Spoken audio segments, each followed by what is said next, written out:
સોના પહેરો ચાંદી પહેરો, પહેરો મખમલ હાછા, રૂપિયે ગજ તમે અતલસ પહેરો, તોય મરણ કેરી આશા.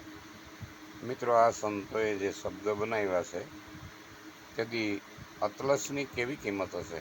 મખમલ નામનું કાપડ આવતું, એક અતલસ નામનું કાપડ આવતું, એક રૂપિયાનું ગજ. અને રૂપિયો નહીં હોય ને ભાઈ, તેથી એના પાસે રૂપિયો ન હોય ને, કિંમત હોય ને, એટલે જ આ શબ્દ મૂક્યા છે ને.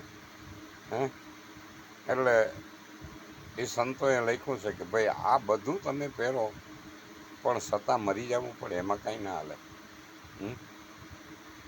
એક દી મરવું 100% પડે એમાં કંઈ ના હાલે.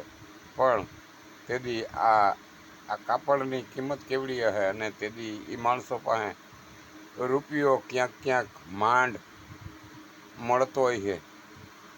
આપણા વડવા એમ વાતો કરતા હોય કે ભાઈ 2 આનાના કે આનાના કિલો ગાંઠિયા આવતા, 1 આનાના કિલો ગાંઠિયા, રૂપિયામાં 4 આના થાય.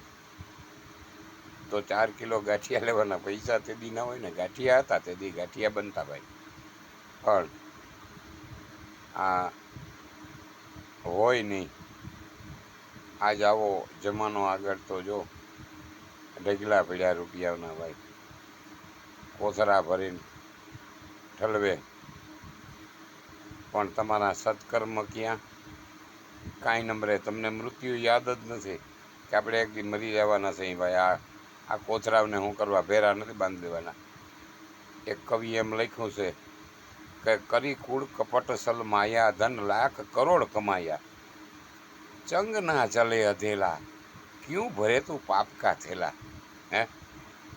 અડધો રૂપિયો ભેરો નથી બાંધી દેવાના ભાઈ. પાવલો હોય ખિસ્સામાં કાઢી લેવાના છે કે જોવો તો એના ખિસ્સામાં છે કંઈ, ભાઈના ખિસ્સામાં એ બધું કાઢી લેવાના છે.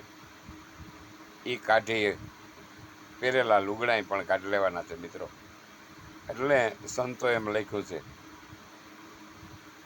કે ભાઈ તમને કંઈ ભેરું આવવાનું નથી. માટે કંઈક જો સત્કર્મ થાય તો કરજો. મળ્યું હોય તો તમને તન મન ને ધન, તન સારું હોય, તન કહેતા શરીર સારું હોય, સ્વસ્થ હોય તો એનાથી સેવા થાય.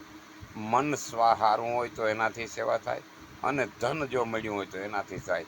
આ 3 પ્રકારથી તમે સેવા કરી શકો મિત્રો. જો થાય તો કરજો. જય હિન્દ, જય ભારત.